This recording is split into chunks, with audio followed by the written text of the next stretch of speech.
अतिथिगण, आप सभी को मेरा सादर जय भीम, जय मंडल, जय संविधान। आज बाबा साहब के इस जन्मोत्सव के उपलक्ष्य में जिस मुश्किल से ये आयोजन किया गया, पहले इसका कुछ प्रारूप और था, नाहर सिंह जी से अपडेट मिलती रहती थी, उनमें कुछ बाधाएं आई, मगर इन लोगों ने कहा कि हमने आगाज किया है तो आयोजन होगा, और आज इस रूप में हम यहाँ पर मिले हैं। यहाँ भी तमाम तरह की बाधाएं आई, बिजली जा रही थी, लेकिन ये कोई सामान्य बाधा नहीं है। ये जितनी बाधाएं इस पूरे राष्ट्र के बनने में रही हैं, वैसी ही कोई थोड़ी मोनी ये बाधाएं हैं, लेकिन अच्छा है कि आप उन्हें पार करके इस आयोजन को सफल कर चुके हैं।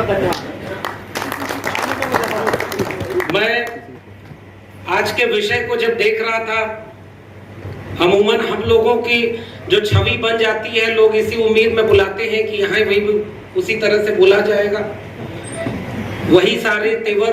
लेकिन मुझे लगता है कि जब इंडोर बातचीत हो रही हो, सामने जो जनसमूह बैठा हो, जिनमें बहुत सारे लोग आपसे उम्र में, अनुभव में बहुत वरिष्ठ हो, मंच पर बहुत वरिष्ठ लोग बैठे हों, तो मुझे लगता है कि इस मंच का तकाजा है कि मैं केवल और केवल विषय पर बोलूं। और इस विषय के 3 हिस्से मेरे सामने दिख रहे हैं: बाबा साहब, भारतीय संविधान और वर्तमान परिप्रेक्ष्य। इन तीनों पर केवल 3 बातें करूंगा। आखिरी में या कमोबेश आखिरी में बोलने का एक नुकसान ये होता है कि समय कम मिलता है, फायदा ये होता है कि जो आपको कहना होता है वो पूर्व के वक्ता कह चुके होते हैं, तो बहुत सारी बातें हमारे पूर्व के वक्ताओं ने कह दी। इसलिए मैं केवल जब सोच रहा था कि आज आपके बीच में, जो कि मुझे पता चला ये आयोजन उस समूह के लोगों का है जिन्होंने जो अपना पेशा चुना है, वो पेशा ही संविधान की रक्षा का है, उन लोगों के बीच में मुझे संविधान पर बात करनी है। तो मैं क्या करूंगा उनके सामने संविधान पर बात? हमसे ज्यादा आप जानते। लेकिन एक बात मुझे महसूस होती है कि बचपन से जो स्मृति है कि संविधान या जो न्याय की पूरी प्रक्रिया है, उस न्याय की प्रक्रिया में एक प्रतीक के रूप में एक महिला की तस्वीर चलती है देश और दुनिया में, जिसकी आंख पर पट्टी हो और हाथ में ऐसी तराजू हो जिसे न्याय करना है। यानी देखना नहीं है कि इसके लिए आप न्याय कर रहे हैं, आप निष्पक्ष होकर, तटस्थ होकर के न्याय करेंगे। मैं खुले आंखों से एक ऐसा ख्वाब देख रहा हूं कि उस महिला की बंद आंखों के सामने जो तराजू लटकी हुई है, उसके सामने एक बुलडोजर खड़ा है।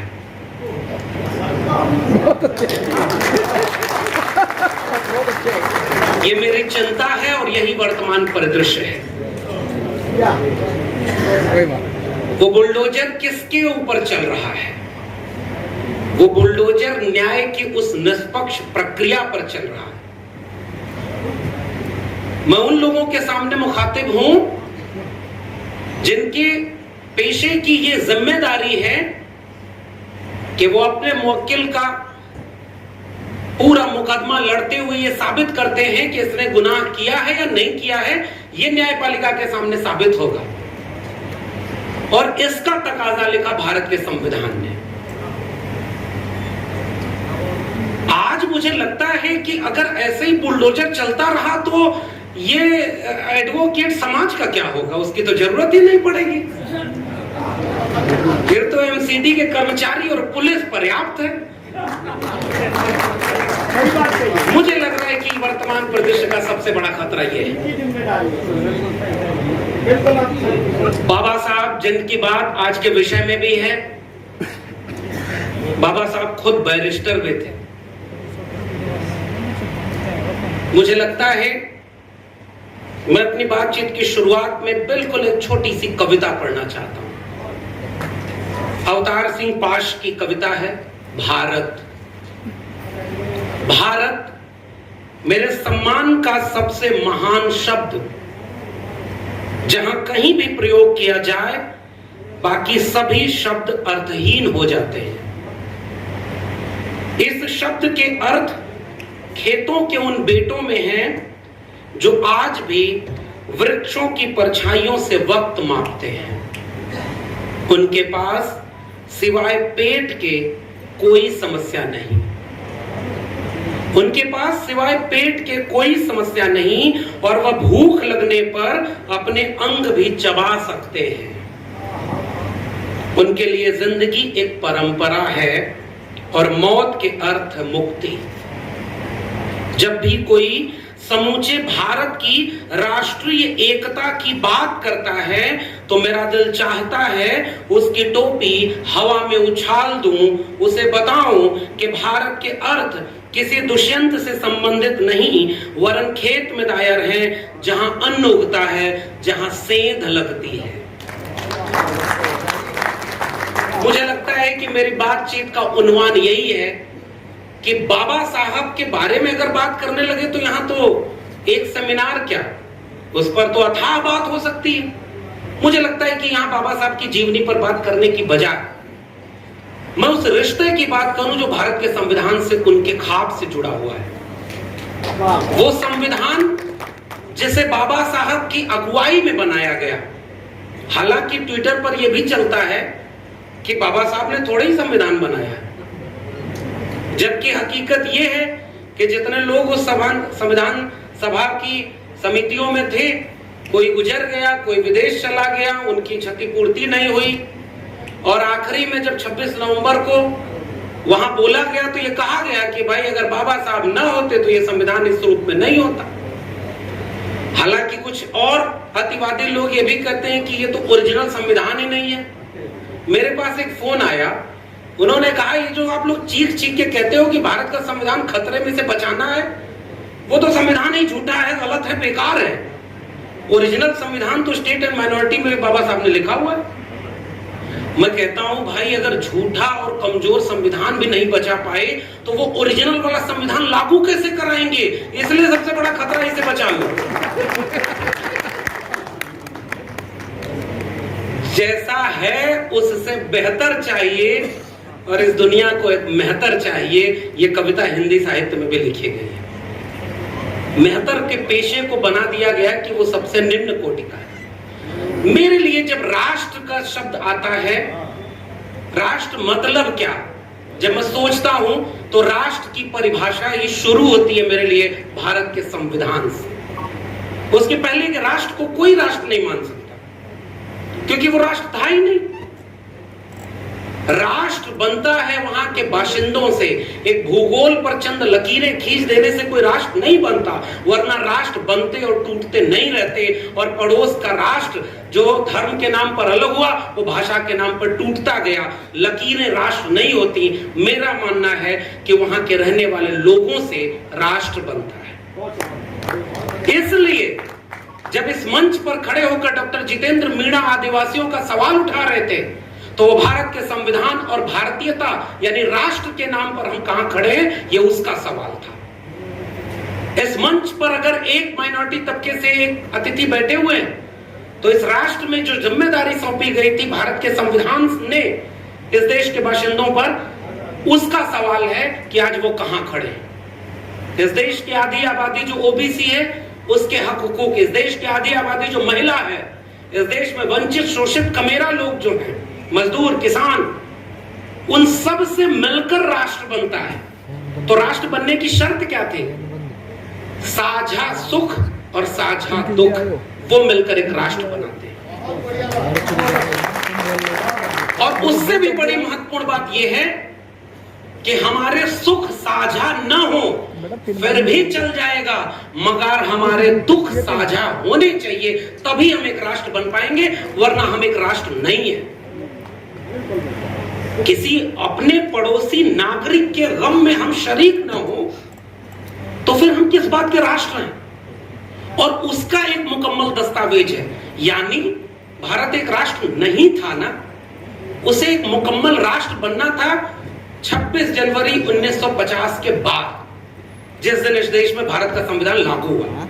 और मेरी नजर में भारत का संविधान, जो बाबा साहब ने खुद कहा कि ये तो वैसे कागज का पुलिंदा मात्र रह जाएगा अगर इसे लागू करने वाले लोग अच्छे नहीं हुए, क्योंकि हमने पॉलिटिकल इक्वलिटी तो दे दी, एक व्यक्ति एक वोट का अधिकार, लेकिन जब तक सामाजिक और आर्थिक गैर बराबरी दूर नहीं होगी इस देश में लोकतंत्र का कोई भविष्य नहीं है। मुझे लगता है कि जो एक भरोसा होना चाहिए राष्ट्र बनने में, जैसे मैं एक सवाल अक्सर पूछता हूं, इस देश में बिरसा मुंडा, जयपाल सिंह मुंडा के पीछे किसी आदिवासी नायक नायिकाओं के बारे में गैर आदिवासी लोग कितना जानते हैं? इस देश में माइनॉरिटी तबके से आए हुए जितने भी लोगों ने इस आइडिया ऑफ इंडिया को बनाने और बचाने में अपनी शहादत दी, अपना भूमिका निभाई, उनमें से कितने लोगों को हम जानते, पढ़ते, जानते, समझते? कितने दलितों ने क्या क्या झेला? बाबा साहब तक को पूरा इस देश में नागरिक बोध में नहीं पढ़ने दिया गया, नहीं जानते लोग बाबा साहब के बारे में। और आज भी लोग अफसोस से कहते हैं कि हाँ वो दलितों के नेता हैं। अफसोस ये कि आजादी के 75 साल बाद भारत का संविधान अपने कागजों से जमीन पर नहीं उतर पाया, वरना लोग ये समझते कि बिरसा, फूले, अंबेडकर, पेरियार, अब्दुल कयूम अंसारी, आसिम बिहारी, अशफाक उल्लाह खां, भगत सिंह और तमाम लोगों से मिलकर के जो राष्ट्र बना है, उनमें हमारी जिम्मेदारी थी कि हम पहले अपने राष्ट्र को जाने। वो हमने नहीं जानने दिया। हमने अकादमिक संस्थाओं में, लाइब्रेरी की किताबों में इन सारे भारत के निर्माताओं को पढ़ने ही नहीं दिया। आम बहसों में हमें उन्होंने जानने ही नहीं दिया गया। इसलिए भारत का संविधान एक भरोसे का नाम था कि चलो भाई अब कम से कम आप एक राष्ट्र बनना, ये हम तुम्हें सौंप के जा रहे हैं। बराबरी, धर्म निरपेक्षता, समाजवाद ठीक है, बाद में पंथ निरपेक्ष शब्द जोड़ा गया, समाजवाद शब्द जोड़ा गया, लेकिन जो समता, स्वतंत्रता व न्याय, बंधुत्व, ये मूल है उस भारत के संविधान का। मगर हमने उसे कागज पर रहने दिया, जमीन पर नहीं उतारा। वर्तमान परिदृश्य में 3 बातें कहकर अपनी बात को विराम दूंगा। यानी आइडिया ऑफ इंडिया जो था, जो इसके पहले असल में कहीं नहीं था। 15%, 20% मुसलमान तो झेले नहीं जा रहे, कुछ नमूने इस देश में अखंड भारत बना करके 45 करोड़ और मुसलमानों को भारत में जोड़ना चाहते। राष्ट्र की परिभाषा में ये बात है क्या? क्या आपने यही भरोसा 26 जनवरी 1950 को इस देश के नागरिकों को दिया था? आपने यही भरोसा दिया था कि एक इबादत घर के भीतर से निकलकर कुछ लोग तलवार और त्रिशूल लेकर दूसरे इबादत घर के सामने जाकर के उन्हें जलील करेंगे, उन्हें अपमानित करेंगे?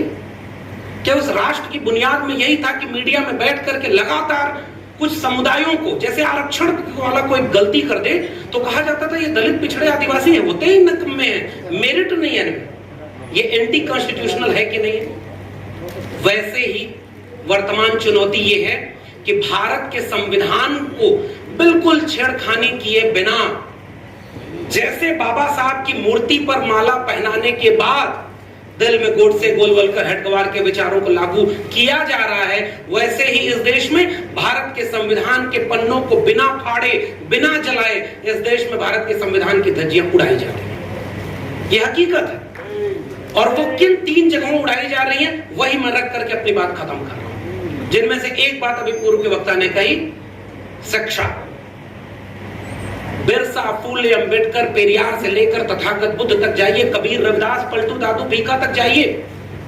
उस पूरी विरासत की लड़ाई में केवल 2 ही किस्म की लड़ाई थी।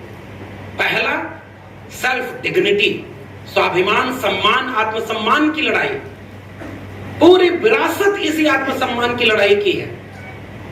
पेरियार ने सेल्फ डिग्निटी मूवमेंट चलाया, इसलिए नहीं कि उनके पास कोई सम्मान नहीं था, इसलिए कि उनके समुदाय के बीच क्लेम करना था कि हाँ 90% आप कमेरा लोग हैं, श्रमजीवी लोग हैं, आपने इस दुनिया को रहने लायक बनाया है। ये तो चंद जातिवादी लोगों ने आपके हिस्से की चीज हकमारी करके आपको पीछे ढकेला, वरना पीछे नहीं थे।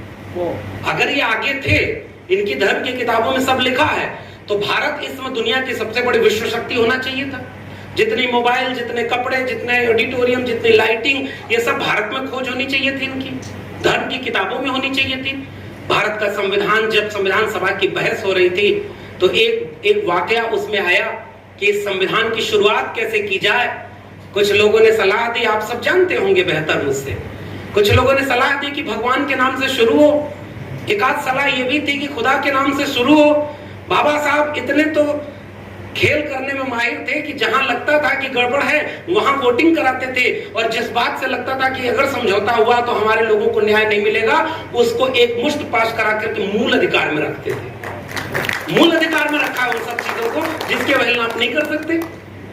तो वोटिंग हुई कि भारत का संविधान किसी भगवान या खुदा के नाम पर शुरू हो, और उस वोटिंग में हम सब के लिए ये बड़ी बात है कि उस दौर में खुदा और भगवान सब हारे थे, वी द पीपल, हम भारत के लोग जीते थे जिससे भारत का संविधान शुरू हुआ। और आज इसी जो वी द पीपल है ना, इसी को टुकड़े टुकड़े में बांटा जा रहा है। अखंड भारत का नारा देने वाले इस देश को खंड खंड भारत में तोड़ रहे हैं। ये भारत के संविधान के खिलाफ काम हो रहा है। चार दीवारियां बन रही है साहब, हमारे अपने घरों के रिश्तों में, हमारे दोस्ती यारी में, और हमारे अपने साझा सुख और साझा दुख के बीच धर्म और जाति खड़ी हो गई है। ये जिम्मेदारी हमारी है। तो पहली चीज वर्तमान परिदृश्य की कि वो जो साझापन था ना, अशफाक उल्लाह खां और राम प्रसाद बिस्मिल की यारी का जो भारत था, जो बिरसा, फूले, अंबेडकर, पेरियार, डॉक्टर अंबेडकर और भगत सिंह दोनों मिलकर काम करना चाहते थे। भगत सिंह की शहादत हुई तो उसके बाद कुटी अरसू में पेरियार ने, और अपने पत्र समता और मूक नायक में बाबा साहब ने अपना पूरा संपादकीय भगत सिंह के नाम लिखा कि वो एक ईमानदार ऐसा नौजवान था जो इस मुल्क को बदलने में वाकई यकीन रखता था। बाकी तो चेहरे पर चेहरे ओढ़े हुए बैठे हैं जो महात्मा बने बैठे। बाबा साहब ने यूं ही नहीं कहा था उसी गोलमेज सम्मेलन में जाने के पहले कि इस देश में कई महात्मा आए और धूल उड़ाते हुए चले गए। अगर कोई महात्मा था तो वो एक था, ज्योतिराव गोविंदराव फूले। बाकी का कोई अस्तित्व तो हमारे इस वंचितों शोषितों के लिए नहीं है। लेकिन उस पूरे आइडिया ऑफ इंडिया पर कल्पना करके देखिए कि अगर इस मंच पर आदिवासी आवाज के रूप में जो जितेंद्र मीणा नहीं होते तो क्या हमें पता चल पाता क्या कि इसी देश के जंगलों में जल जंगल जमीन की लड़ाई लड़ते हुए आदिवासी क्या झेल रहे। अगर प्रोफेसर राजकुमार नहीं बोल रहे होते या पूर्व के वक्ता नहीं बोल रहे होते तो क्या आप जान पाते कि इस देश में दलितों की स्थिति क्या है। ये तो एक वानगी स्थितियां इससे भी भयावह है। मैं ओबीसी समाज से आता हूं और ओबीसी समाज अभी भी पेंडुलम की तरह झूल रहा है। मैं उसको ये बात गुजारिश करता हूं कि माना कि तुम क्षत्रिय थे, माना कि तुम जमीन तुम्हारी, राजवंश तुम्हारे, ये सच है, मगर अगर तुम सब कुछ थे तो तुम्हारे जज क्यों नहीं बने, प्रोफेसर क्यों नहीं बने, डॉक्टर इंजीनियर क्यों नहीं बने। ये मेरा सवाल है उनसे। इस आइडिया ऑफ इंडिया भारत के संविधान को बचाने का मतलब यह है कि वर्तमान परिदृश्य में आप सवाल खड़े करिए कि इस देश में जाति जनगणना क्यों नहीं होनी चाहिए। इस देश को पता तो चले कि किनकी आबादी कितनी थी, कितने प्रोफेसर, कितने जज, कितने वकील, कितने डॉक्टर, कितने इंजीनियर, कितने उद्योगपति, इस देश की जमीनों पर कितना मालिकाना हक, इस देश की संपत्ति पर मालिकाना हक, बैंक से मिला लोन और उस लोन को लेकर भाग जाने वाले लोग कौन लोग हैं। ये बात तो पता तो चले इस देश को। जिसने इस देश को बनाया उनको इनमें से कुछ नहीं मिला, और हमारे लोगों को धर्म के अंधे कुएं में ढकेला जा रहा है।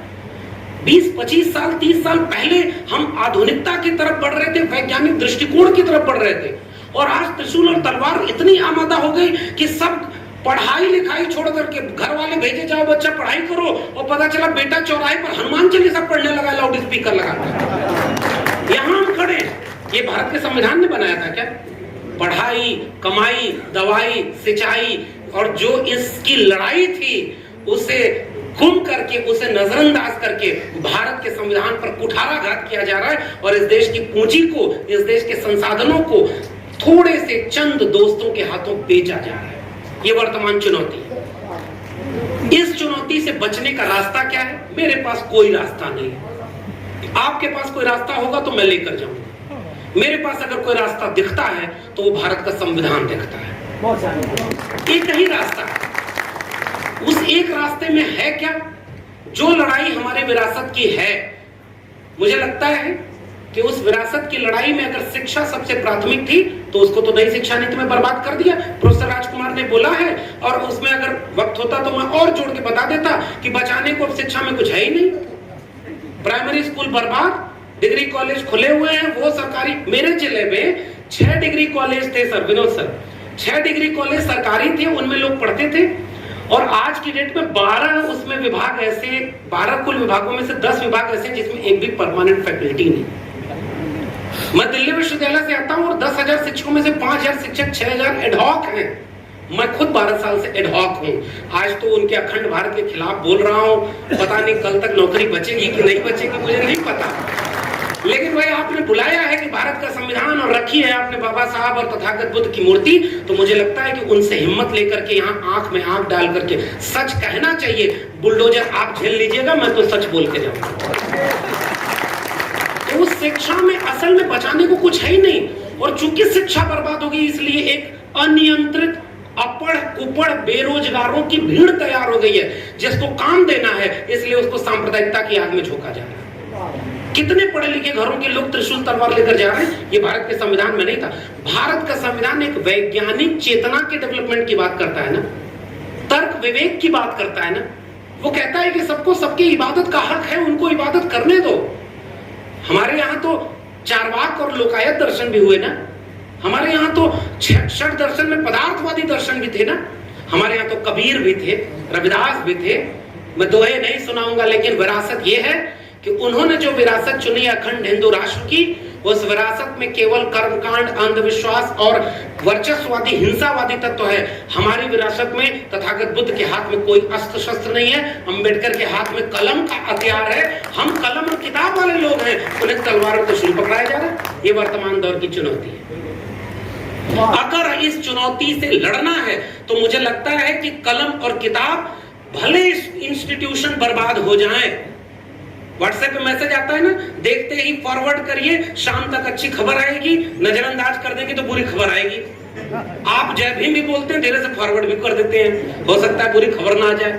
मैं कहता हूं अगर फॉरवर्ड करना है तो गुलामगिरी, एनिलेशन ऑफ कास्ट, भारत का संविधान और मंडल कमीशन, ये 4 किताबें फॉरवर्ड करिए। ये वर्तमान चुनौतियों से लड़ने के लिए ताकत देगा और शिक्षा ही लड़ाई को जीतने के काबिल बनाएगी। कलम और किताब से ही त्रिशूल और तलवार, बम, गोला बारूद, इन सब से आप लड़ सकते हैं। और यही आज के वर्तमान दौर की सबसे बड़ी चुनौती है। अगर ये लड़ाई हार गए तो भारत का संविधान नहीं बचेगा, बाबा साहब के सपनों का भारत नहीं बचेगा। दूसरी और आखिरी बात, उस लड़ाई के लिए तो चूंकि लंबी लड़ाई है, धीरे धीरे एजुकेशन का खतरा तो बाद में दिखता है ना आपको। इस लड़ाई के लिए अभी की जरूरत क्या है कि भारत के संविधान को किताब से निकाल कर अपने जहन में ले चलें। जैसे बाबा साहब ने कहा था, व्यक्ति पूजा नहीं करना, मैं तुम्हें मूर्तियों तस्वीरों में नहीं किताबों में मिलूंगा, विचारों में मिलूंगा। भारत का संविधान एक विचार का नाम है, एक आइडिया ऑफ इंडिया का नाम है। उस आइडिया ऑफ इंडिया को लेकर के अपने एक हाथ में तिरंगा और एक हाथ में भारत का संविधान लेकर के हर सड़क चौराहे पर खड़ा होना हमारी जिम्मेदारी है। जहां भी धर्म के नाम पर नफरत हो रही हो, जहां भी दलित, पिछड़े, आदिवासी मारे जा रहे हो, ये हमारी प्राथमिक जिम्मेदारी है। एक नागरिक के तौर पर अगर उन आतताई भीड़ के सामने नहीं खड़े हुए तो हम साहब शिकार होंगे। आखिरी में जो बात उन्होंने कही थी कि जो तटस्थ है समय लिखेगा उनका भी अपराध, मैं हिंदी साहित्य का विद्यार्थी हूं और मैं ये दावे से कह रहा हूं कि तटस्थता जैसा कुछ होता ही नहीं। निष्पक्ष और तटस्थ एक बेमानी शब्द है। कहा जाता है मीडिया, जुडिशियरी, न्यायपालिका, प्रोफेसर को तटस्थ होना चाहिए। नहीं साहब, प्रोफेसर को ज्ञान के पक्ष में होना चाहिए, अज्ञान के खिलाफ। मीडिया को जनता के पक्ष में होना चाहिए, सत्ता के खिलाफ। एक जज और न्यायपालिका को अन्याय के खिलाफ होना चाहिए, न्याय के पक्ष में होना चाहिए। पक्ष के बिना तो कुछ संभव ही नहीं है। इसलिए आज जरूरत इस बात की है, हमारी खामोशी सत्ता को ताकत देती है। इस देश की बहुसंख्यक आवाम अहिंसक है। तथागत बुद्ध सत्य और अहिंसा का नाम है। उस सत्य और अहिंसा के विचार को लेकर अगर हम भारत के संविधान को नहीं बचा पाए, इस साझी विरासत को नहीं बचा पाए, साझे सुख और साझे दुख को नहीं जोड़ पाए, आइडिया ऑफ इंडिया को नहीं बचा पाए, तो यकीन मानिए और माफ करिएगा मुझे कहने के लिए, आने वाली पीढ़ियों के जहन में हम बिरसा, फुले, अम्बेडकर और पेरियार को भी नहीं बचा पाएंगे। बहुत बहुत शुक्रिया। जय भीम, जय मंडल, संविधान।